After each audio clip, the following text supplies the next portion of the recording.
माँ, रवि भैया का फोन है। भाभी बाथरूम में फिसल गई हैं, हाथ में फ्रैक्चर हुआ है। निशा को भेजने के लिए कहा है।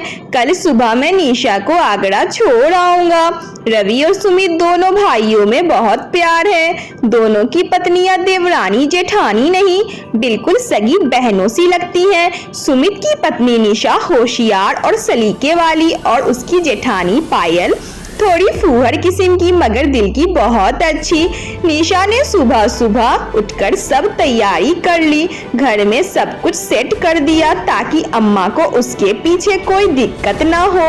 शाम तक का खाना बना के रख दिया और साथ ले जाने के लिए भी पैक कर लिया। दोपहर तक वे आगरा पहुंच गए। रवि तो टिफिन देखते ही बोले, पायल तुम्हारे फ्रैक्चर से एक फायदा हुआ, अब जब तक निशा रहेगी कम से कम अच्छा खाना तो मिलेगा। पायल भी निशा के आने से बहुत खुश हुई। निशा ने आते ही सब संभाल लिया। बस एक मुश्किल उसे दिखाई दी, वो पायल का बिखरा हुआ किचन में खड़े होकर उसे समझ नहीं आ रहा था कि कहाँ से शुरू करे। जितने बर्तन थे सारे के सारे शेल्फ गैस के पास, गैस पर सिंक में बिखरे पड़े थे। सब्जियों की टोकरियों से बदबू आ रही थी। देखा तो 3 आलू और प्याज सड़े हुए थे।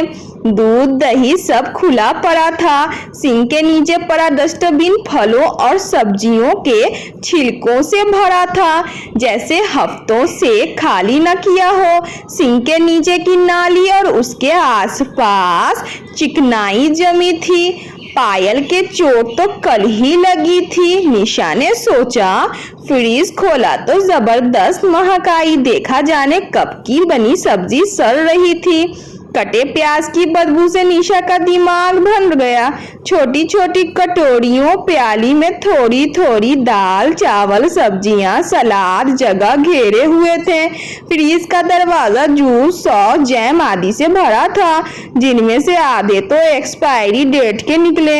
ऐसा लग रहा था कि फ्रीज ना हो, राशन रखने की अलमारी हो। फ्रीज की सफाई शायद कभी हुई ही नहीं।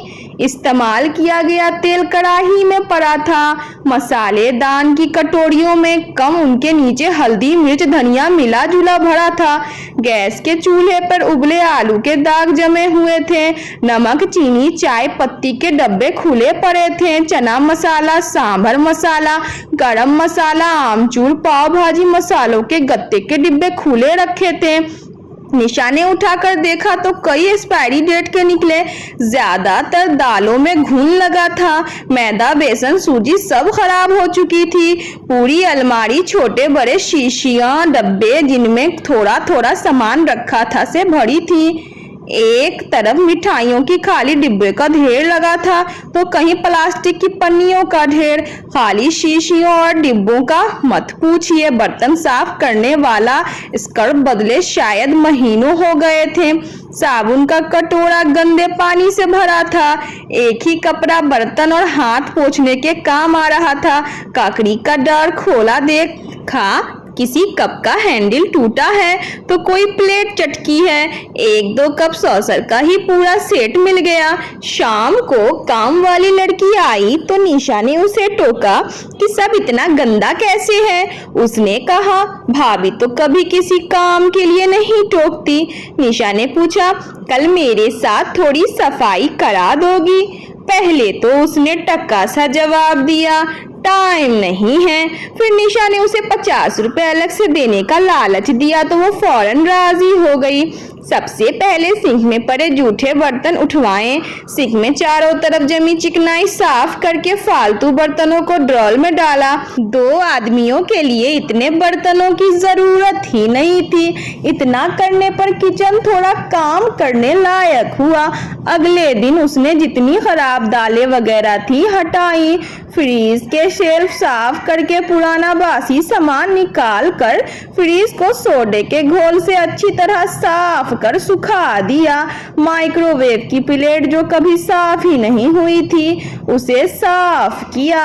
अलमारी में नीचे बिछे कागज बदले। एक तरफ की शीशियों में ताजा दालें मसाले मंगाकर भर दिए। मसालेदान को साफ कर नए मसाले भरे। चावल में साबुत हल्दी की गांठें और साबुत नमक डाल दिए। शाम को ऑफिस से लौटने पर रवि किचन की काया पलट देखकर बहुत खुश हुए। निशा ने उनसे सारे मसाले और दालों वगैरह के नाम की पर्चियां बनवाकर सब शीशियों और डिब्बों पर लगा दी। फिर निशा पायल की आंखें बंद करके पकड़ के किचन में लाई। हाथ हटाकर पायल अपने साफ सुथरे किचन को देखकर खुशी से निशा से लिपट गई। बोली, अब तो मैं तुम्हें हर महीने बहाना बनाकर बुला लिया करूंगी। निशा, अरे भाभी, बहाने की क्या जरूरत, आप जब कहेंगी मैं चली आऊंगी। पाल को छेड़ते हुए रवि बोले, निशा 2-4 अच्छी सब्जियां बनाकर रख जाना, वरना कल से फिर वही और वही खिलखिलाकर हंस पड़े।